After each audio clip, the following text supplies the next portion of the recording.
I tried to film this video a few times and just kept getting caught up in my words. We're going to do a quick get ready with me. As you can see, I'm in process here, and I wanted to share an update on audiobooks and an update on my favorite products of recent moments, weeks, months, and maybe some things I would not repurchase. So it's kind of a combination of like a follow-up on the audiobooks video as well as like an empties type of video. I have put my base stuff on. I've done the washing, the moisturizing, the primer, which is the Tatcha Liquid Silk Canvas Primer. I've also applied the Natasha Denona High Gen Skin Glass Energizing and Hydrating Primer Serum, which gives some brightness as it shines through. My foundation is the Pure 4-in-1 Love Your Selfie, which is a really thick, full coverage foundation. So you just have to know that. Like up close, you see that it's a little cakey, but from back away when you are filming, which I'm going to film some other videos for the other channel, you won't really be able to see the texture of it and all of that. Very, very thick. This is in the color MG, Medium Golden 7. And my concealer is the Huda Beauty Full Filter Concealer, which I've been enjoying in the color Cookie Dough 4.3N or neutral. I also maybe applied a little bit too much powder under my eyes because it's starting to crease and cake up, but it's the Pat McGrath Skin Fetish Sublime Perfecting Blurring Under Eye Powder. Goodness gracious, these names. The name is all rubbed off, and this is in the color Light. I'm making my way through this. It looks quite beat up at this point. I've done my eyebrows with the Benefit pencil, and I also put some gel in it, maybe too much. It's looking a little bit crunchy. Ooh, it's like a little spot is missing there. We'll go back and fill that in later. I don't want to fuss with that right now. And I'm using Pat McGrath's Divine Rose Mothership 7. I love the artwork on that. Isn't that pretty? And I have it, they made them in pink and black casing, and I have the pink one. So far I have applied this through the entire crease, and then this as the darken up. I might use this to darken up further, and maybe one of these colors to brighten up the eyelid. Yeah, I think I'm going to put that on the eyelid and maybe right under the brow, and then use one of these Astral Blitz colors that actually color shift rather, on your eyes in the inner part, and do a little bit of inner corner highlight. So I wanted to say thank you to all of you who listened to and watched that last video on audiobooks and provided good recommendations. Thank you so much. I know not everyone is into audiobooks. Like for some people that format doesn't work and you'd rather have the peaceful tactile experience of actually turning pages in a book. I totally get that and respect that. For me, because I am constantly like hyper and moving around and trying to accomplish a million things, having an audiobook that I can take with me on my phone and just sort of put the phone down wherever I'm doing whatever, like folding laundry, doing dishes, chopping vegetables for dinner or something like that. It's really nice to be able to continue doing what I'm doing while listening to the audiobook. I appreciate all of your recommendations. You all had some really good recommendations, both for authors, and you also had podcast recommendations, and I appreciate that. I like a good podcast. I love a good informational video or interview or talk or something like that. So totally appreciate it. This is what the corner, I forget what this is called. It doesn't really matter, but this really bright shade, that's what that looks like. Look how glittery and sparkly that is. Let's have a little bit of fun and put that on the inside here. So after that video, I ended up starting another book that I had in queue called The Water Keeper. I really like the cover art for it. And I think it's another one of these books that got suggested through the algorithm in the Audible app. That's what I use, Audible. And I think because of the books that I've been listening to, and one of them had a theme of a girl running away from being sold into sex slavery, this one showed up. I really like the cover art for it, the reviews. I didn't see what the story was about, but I saw that the reviews were really good on this and people seemed to enjoy the author and liked his other works and all of that. So I took a chance. So the lead character is nicknamed Murph. It's a really complicated story. Well, not like Pillars of the Earth complicated, a different kind of complicated in that there's a lot of dimension to this character and twists and turns that are really kind of hard to piece together. For example, he's a clergyman who takes care of a church, or is he a clergyman? But he's in a church and a caretaker, and you can't tell whether he's actually clergy or not. It's hard to tell. I'm still kind of sorting through what it is I think I heard. And he is also like a vigilante. What are they called? Yeah, there's a name for it. I'm forgetting the name, but like a vigilante who watches the intercoastal waterways of Florida for these girls being sold into sex slavery, and he goes and saves them, and they get sold on the intercoastal waterways into ships like yachts and whatever that have these extravagant parties. They drug the girls up, they sell them to men. It reminded me very much, and in fact it reminded me very much of the whole Jeffrey Epstein thing, which, by the way, shocked me to no end. That whole story, like, I knew that stuff was going on, but then to see it so like exposed like that and real, that was happening on an island. If you're not familiar with Jeffrey Epstein, I suggest you Google him. Pretty complicated story, but the long and short of it is that he and his business cronies and friends pretty much had an island, a whole island, you all, in off the coast of Florida rather, where they would bring young girls, like underage girls, for sex, and prominent businessmen would come pay to have sex with these young girls. Okay, so anyway, I don't want to get into all that because it's very depressing, and I realize it's like a worldwide absolute issue. It's modern day slavery and all of those things. Okay, so without making this video about that, Murph in the book, I'm wondering if the book was written as a result of Jeffrey Epstein's situation coming to light. I don't remember exactly when his case broke. I think it was 2019, wasn't it? Anyhow, it's kind of like that. Like, so imagine that there's someone on the waterways chasing down these yachts. And I won't give away a lot, except that he meets a woman named Summer, whose daughter is on one of these ships. And so it's a story of them chasing the ships down to get the girl off of the ship and save her.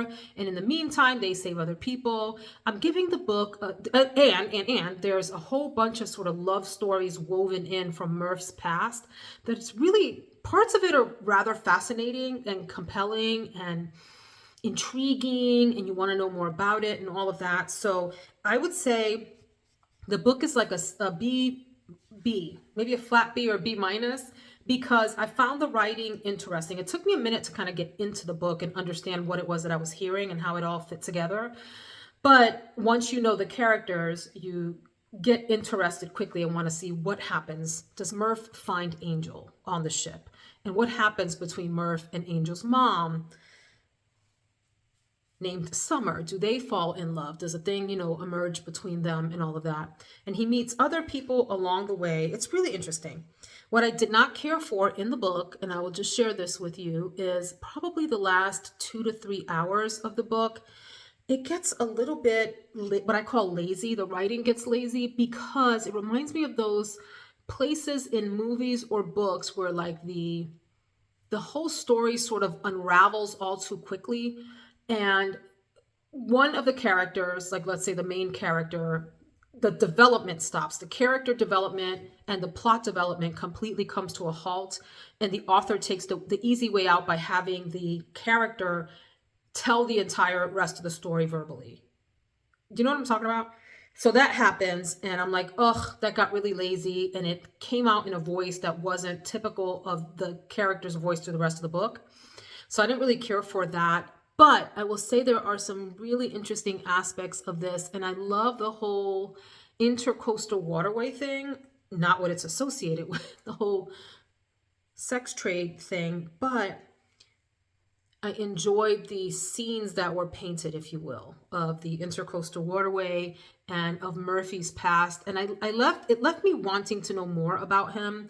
I wanted to hear more about like how he grew up and how he ended up doing this kind of work. Was he actually like law enforcement, or did he just do this on his own with the help of law enforcement? It wasn't quite clear to me. And I'm one of those people that I am a little bit black and white as a thinker and need something spelled out because I can't piece them together. So I was having that experience where I kept saying to myself, wait, but how does this relate to that? But that's not unusual. And that's no fault of the book. I'm that person, like if we go see a movie together, I'm tapping you on the shoulder and going, well, how does that connect to that? Or if that's foreshadowing, what is it trying, I'm constantly looking for like the explanation to be given to me. So, I've been that way all my life. So that book, was a B minus. I'm glad that I listened to it. I wouldn't listen to it again, but I would also say if you're interested in those themes, check it out. The next book that I have queued up, and I've listened to the forward for it, it's called Hillbilly Elegy. And it's one that I've wanted to either read or listen to for quite a while. The main thing of the book is sort of like he says it's not a study. The forward is the author doing what we call in my line of business a positionality statement. In other words, he's revealing to you as the audience the background thinking that he came to the book with, and he's sharing his own angle and in some cases biases that influence the way that he developed the book. It's sort of like a study on white working class America, particularly in the Appalachian region, which stretches, from New York all the way down through Kentucky, Tennessee, maybe even into northern Georgia or something. But as someone who lives in Virginia and as someone who did work in rural parts of Virginia in the education system, I'm always really interested from a sociology perspective in the dynamics of working class folk, particularly of different races, and how their experiences were either different or similar. And so it's this expose in my mind, really an expose and a study on how things changed from the 70s, if you will, to modern day, and the story of struggling, what he calls hillbillies struggling for upward mobility.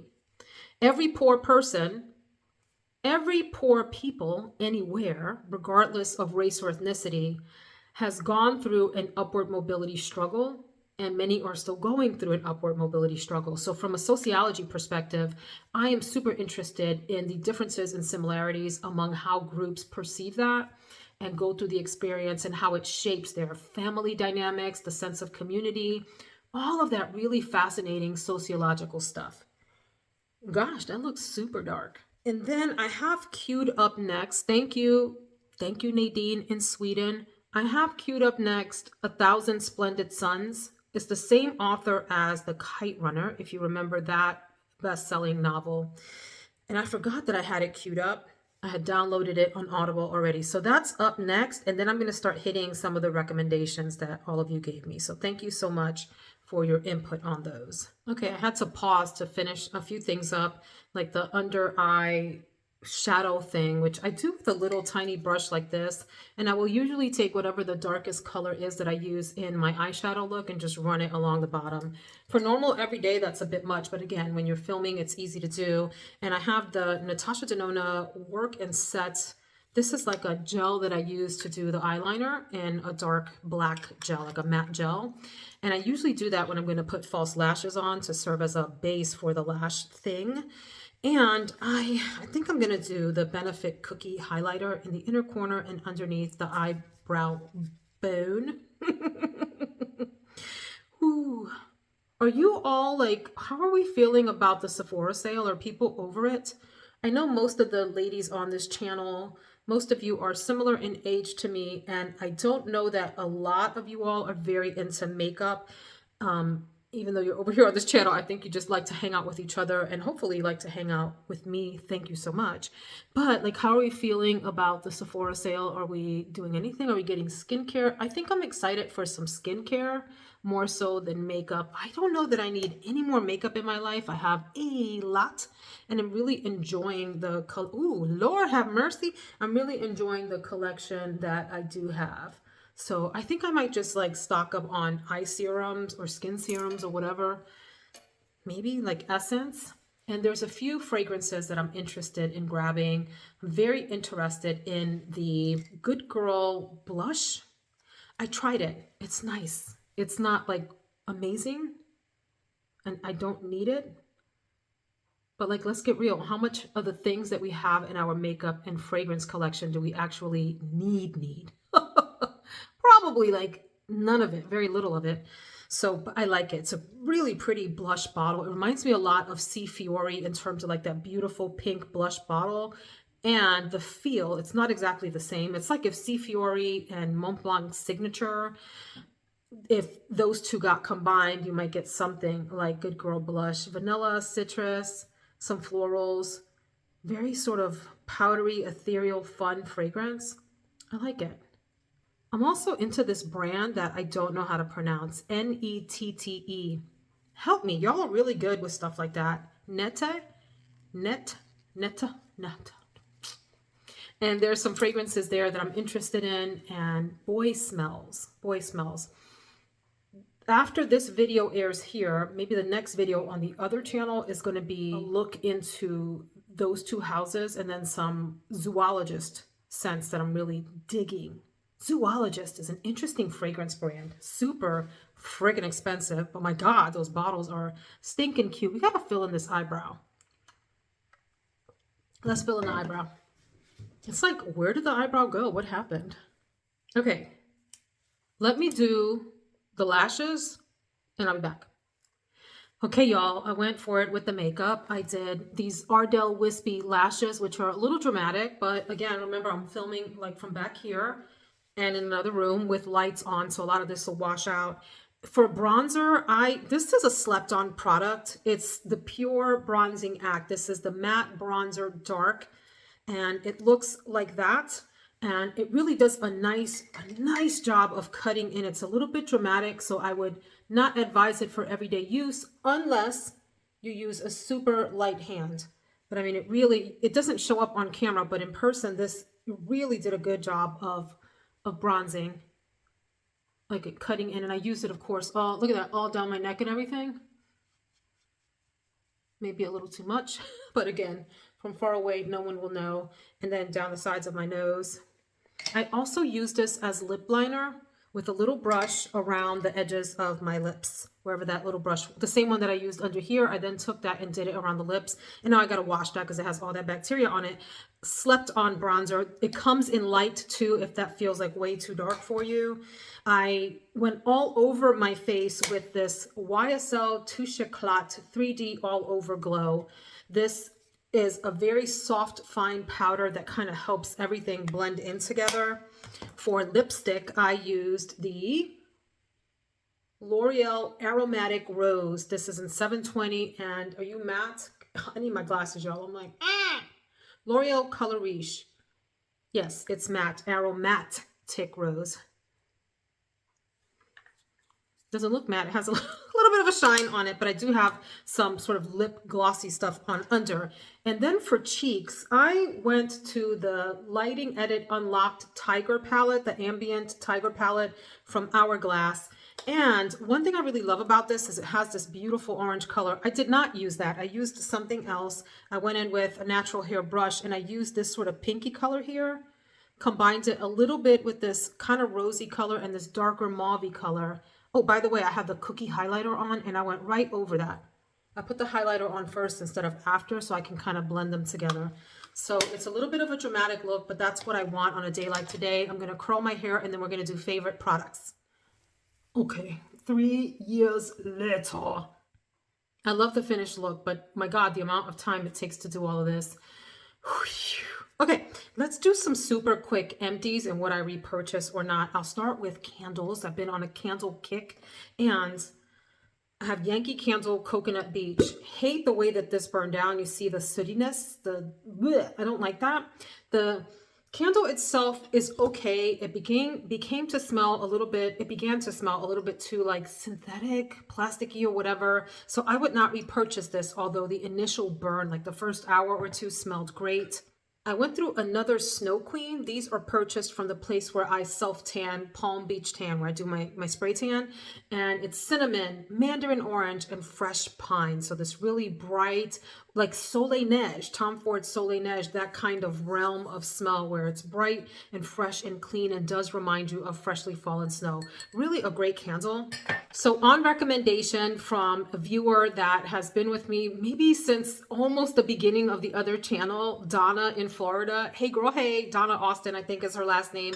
She mentioned in a previous video, Capri Blue, the candle maker Capri Blue, which I had seen in a local store here, a little specialty shop, and she mentioned the candle Volcano, which I am enjoying. It reminds me a lot of freshly made Kool-Aid that smell like concentrated Kool-Aid. I have that in my office downstairs. I also wanted to share a Capri Blue candle called coconut santal, which is exactly what it sounds like, coconut and sandalwood in the most gentle, beautiful, filling the air kind of way. I have burned this in this bathroom and it fills up the entire bedroom into the hallway. Absolutely fantastic. The volcano candle is pretty strong also. I got Blue Jeans, I think it's called, from this company as well. I loved this coconut santal so much that I ended up purchasing 2 backups and will probably continue to purchase for the bathroom here. These are not inexpensive. This is a big candle and it's not the most awful price either. I think I got this for $36 to $38 on Amazon, which is very reasonable for the size of the candle and the strength. It's a really strong, nicely done candle. I didn't have any of the weird sooty stuff, even though you see that it looks like that there. None of that sort of came out into the air. Nice. I'm really in love with this company. If I could buy candles from just these 2 for forever, that would be great. The Palm Beach Tan candles and the Capri Blue. I did manage to pick up a number of candles in a Yankee Candle sale. They were recently doing a 40% off special, and I got, I think, 4 of the full-size candles. They're in the linen closet waiting to be burned. So that's my candle update. I went through yet another Theory Amber Rose shampoo and conditioner. Well, actually, I went through the shampoo. There's still some left in the conditioner. That never happens. Usually I run out of the conditioner long before the shampoo. But in this case, I'm going to use what's left in here as shave cream. I always use conditioner as shave cream. I don't buy separate shave cream. There's no point. The conditioner leaves your legs nice and smooth, or your armpits or whatever, nice and smooth. So I'm going to use the rest of this for that.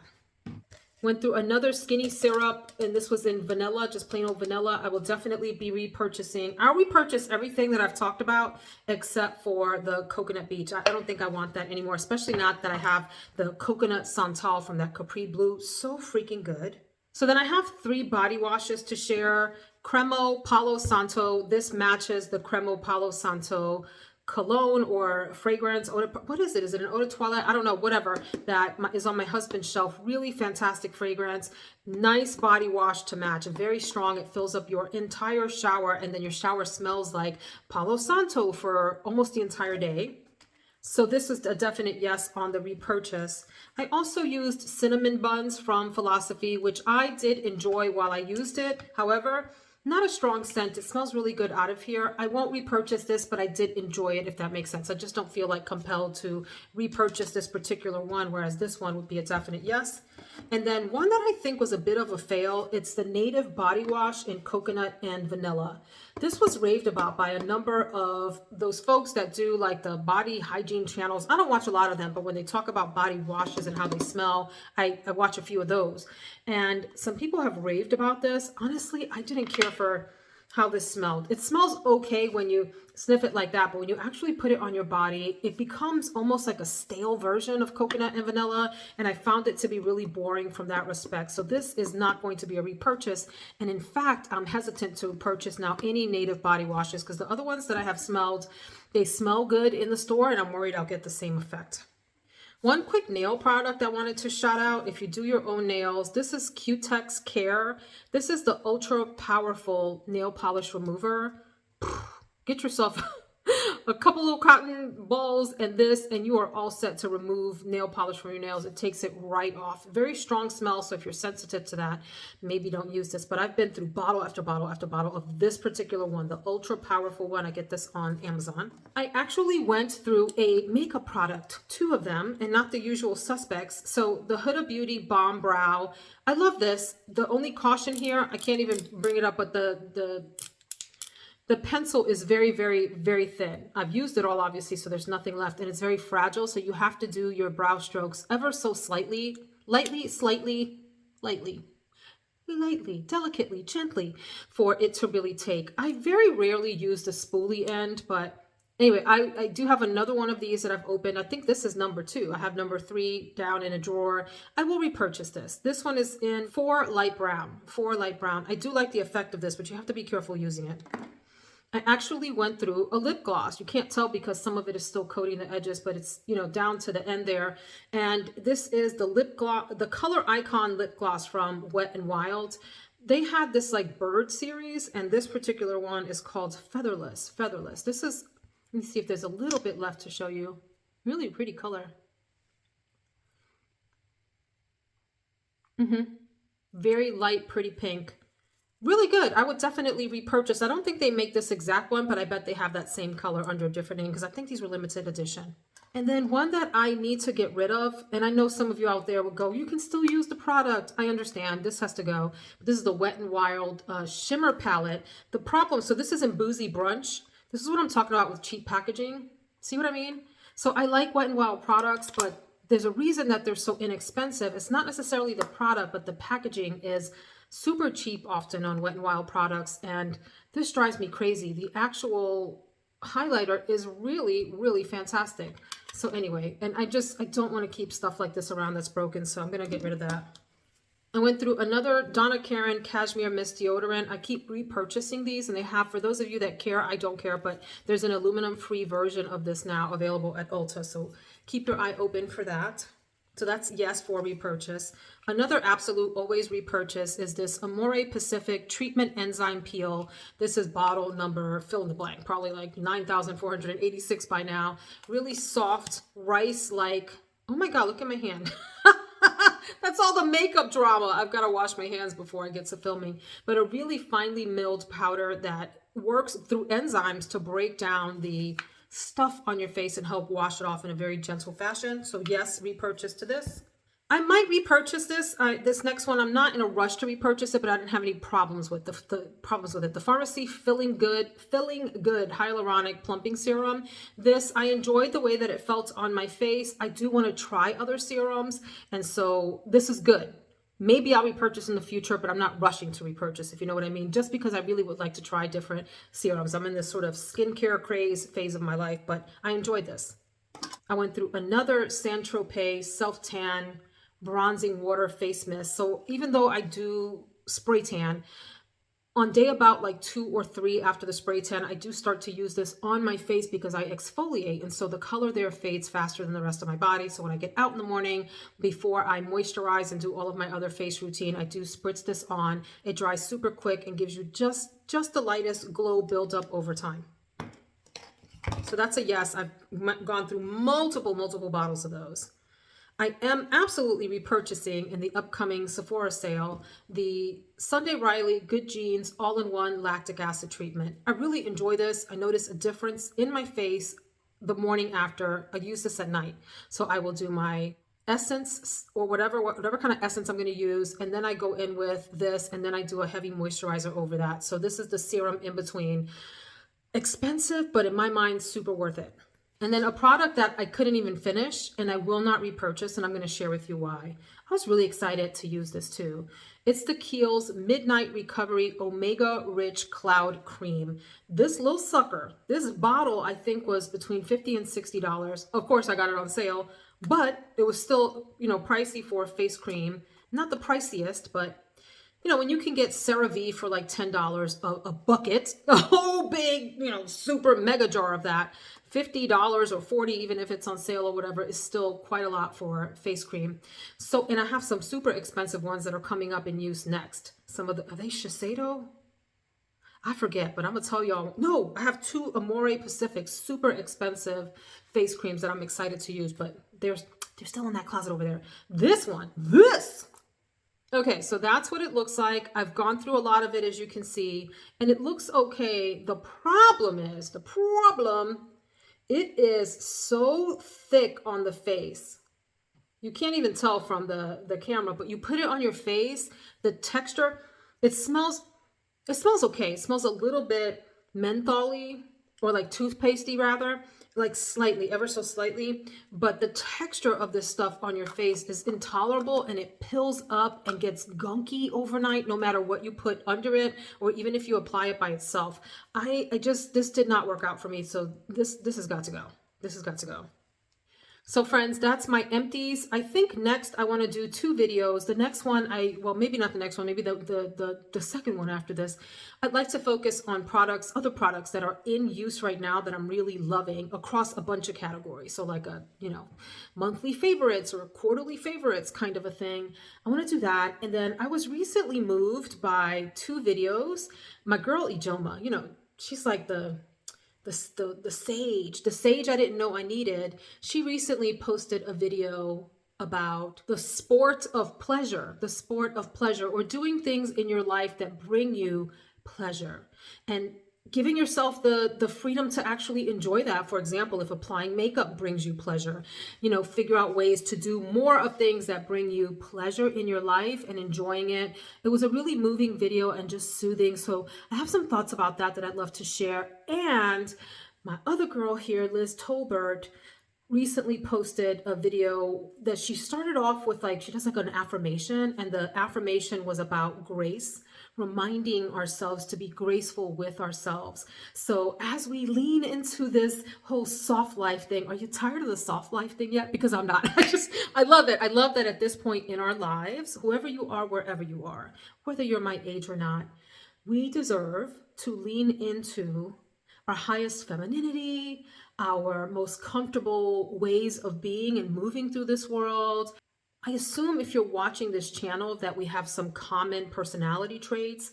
So I think of myself as a super hard worker. Like, I work really hard, and I also believe in playing hard. I don't always get to the play part, but I work really hard a lot. I mean, I've earned my stripes through the years. You know what I mean? In terms of like career and family and friendships and all of that.